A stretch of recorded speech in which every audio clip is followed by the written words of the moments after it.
can't please everybody.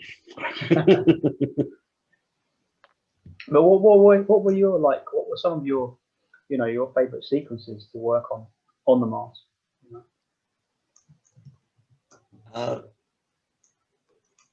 mean, I would say the one that I really was with the most amount of time and put the most amount of effort into was the transition from the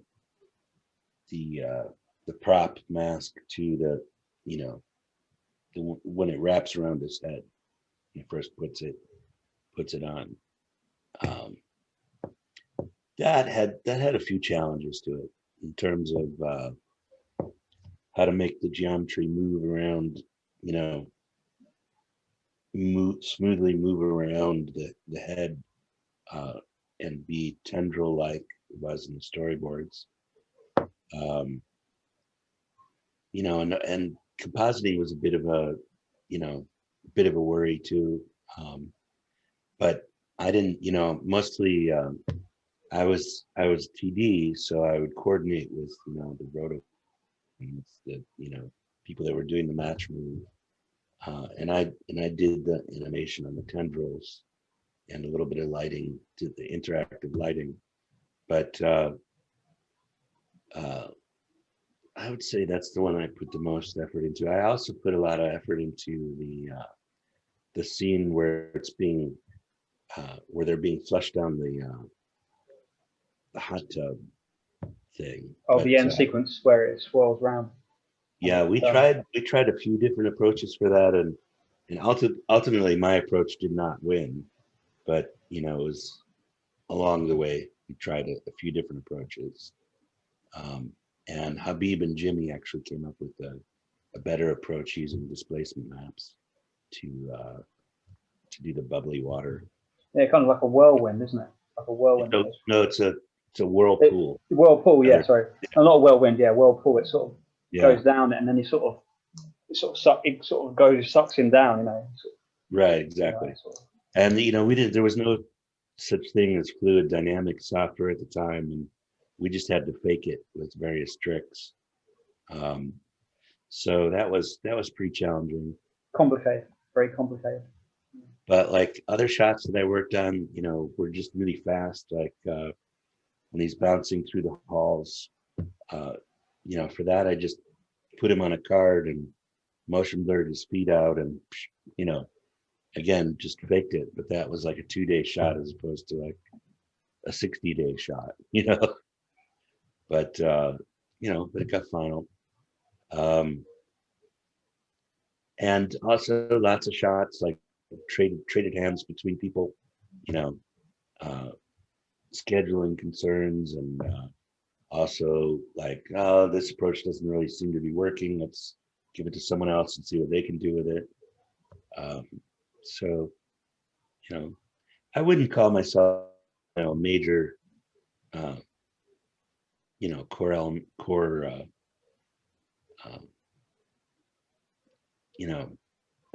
I would say Mask is really Steve and Stefan's accomplishment, more than anybody. But well, I think it's a whole team effort, really.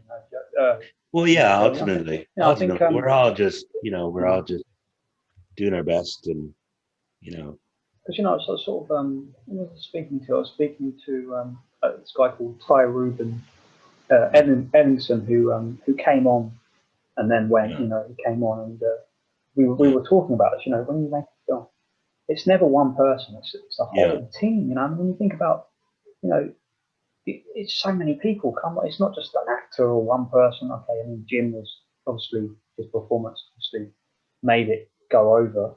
But you guys added on to it.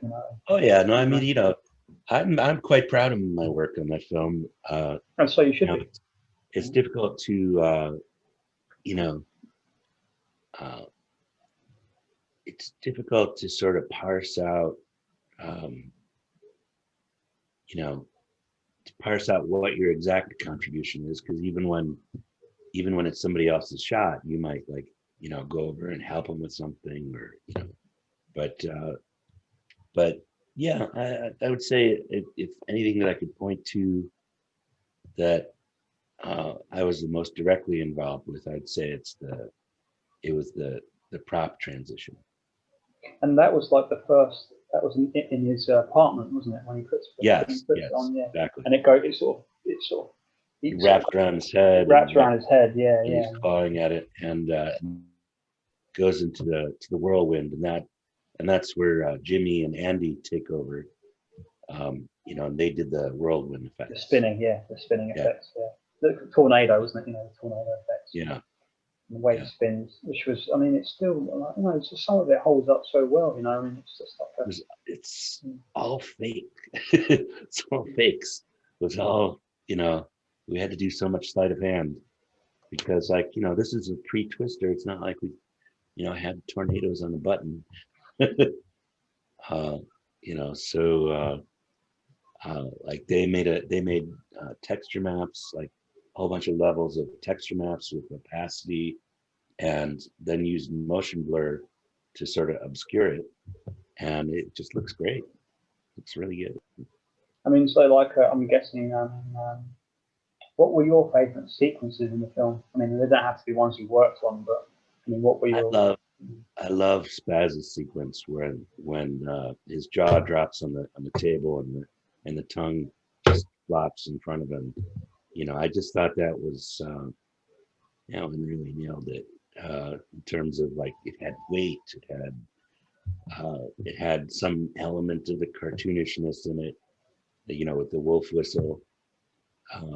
Tex Avery, very Tex. Oh yeah, and then Paul did the beating heart right after. You know, that sequence really was, you know, sort of set it up for, you know, for the whole film, I think. And it's just like you know, the whole kind of musical, the musical elements, you know, like the Cuban Pete. And you had, you know, you had so many elements that it was so, like you say, like it's so unique. You know, such a unique film. It had so many elements to it. It was like a comic book. It had romance. It had dancing. It had gangster. You know, the gangster story. It had. It's just such a fun. It was so unique. There was nothing like it when it came out. So it was fresh. It was different. You know, and it was, yeah. It's pretty wild. You know, I mean, it's. I mean, now because we over here, I suppose over here in America, you've got PG-13, right? It's PG-13 rating, right? And over here, it was just rated PG. But then basically, now if you get DVD or Blu-ray, you have to be 12 to watch it. So it's like a PG-13 now. You know, it was just like if you before you could have been like 7, you could have seen it, or 6. You know, it wouldn't have mattered. But now, because it was quite sort of violent in a way. You know, it was, some of it was quite dark. You know, so yeah, for sure. I remember actually one sequence that I was talking to Chuck was one of my favorite kind of sequences was the bit when the bad guy gets the mask and fires the bullets. Yeah. And that effect, you know, that was pretty dark. You know, that was pretty. Crazy. There was some scary elements in there. The dog was pretty. Milo was pretty scary in a few scenes. Oh, that's another thing. Somebody used my software. Bill Fleming. Fleming? No, Bill. His last name. I'm spacing out his name. Used some of my software to animate some of the mask transitions for the dog as well. But, Fletcher, Bill Fletcher. Bill Fletcher, yeah. Bill Fletcher, yeah. It'll come to me. Kind of old. It's like I mean, it's like this. Like I remember there was like as well. You know, when he first gets the when the bad guy first gets the mask, and they're in that kind of newspaper. She sold him out. The reporters sold him out for money, and you know, when he gets the mask and he puts on the mask, and you see that there's a cloud that is over his head, and I remember that was quite a tricky effect as well. I think that's a cloud tank, isn't it? Yes, it is. Yes, it is. Dream Quest. That was Dream Quest. And Craig Clark, I think Craig Clark, he did those effects, you know, and there was, I remember I spoke to one of the prop guys, one of the guys who actually made the mask, you know, actually made the the box with the mask in, you know, like, you know, at the beginning of the film where they knock it and it's like a Viking's chest, and then the Yeah. mask comes out, and yeah, he made 26 of those masks, and I think he has like one left, you know, they're all like gone, you know, so you know, but that was yeah, that was, some of those effects were tricky, you know, like I say, they were. I mean, how long did like the compositing take, you know, in terms of, was it weeks, or in those days, how long? On my shot, Yeah, my shot, yeah, my scene. yeah, your scenes, yeah. Well, it was, you know, it was basically something that was ongoing. You know, the back then you basically would have compositing scripts that would run at the end of all your renders.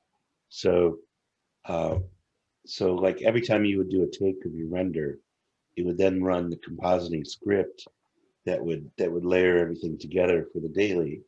And it's at that point that you would see how the different elements were working together. So I would say I worked on that shot for 60, 70 days.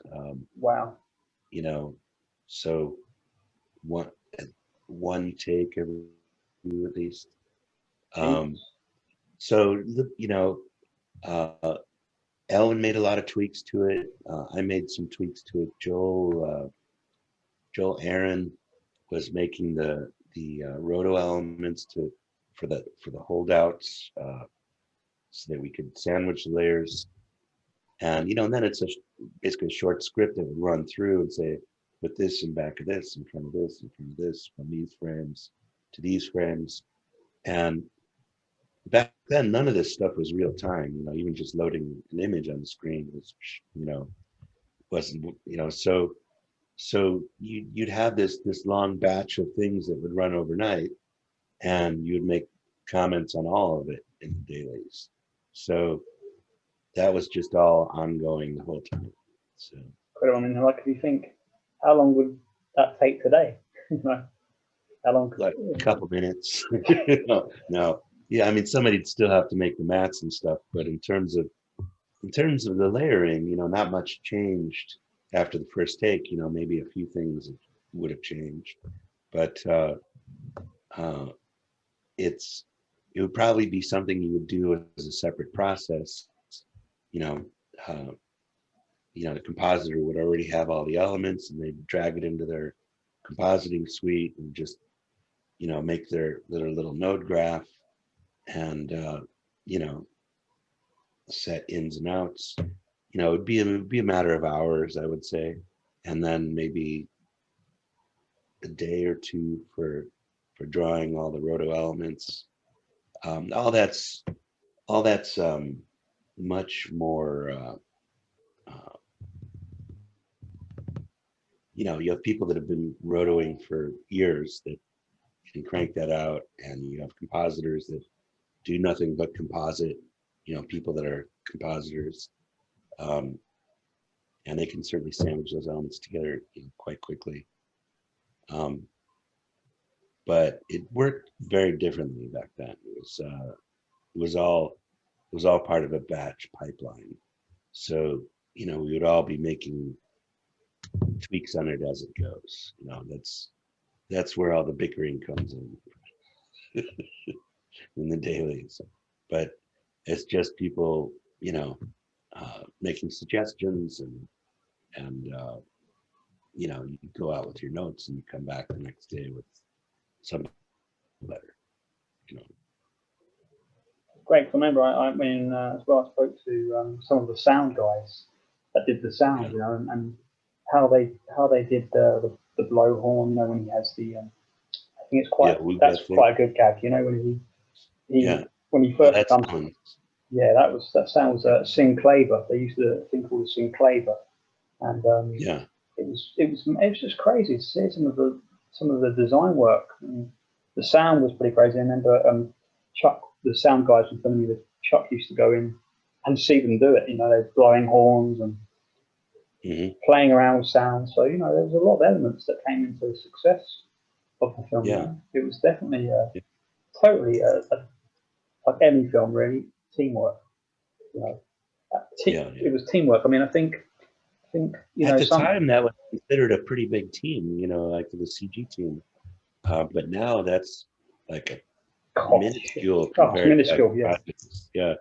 you know, You have hundreds of people, you know, totally. I and mean, some when of you these think, guys you couldn't possibly see them all in dailies.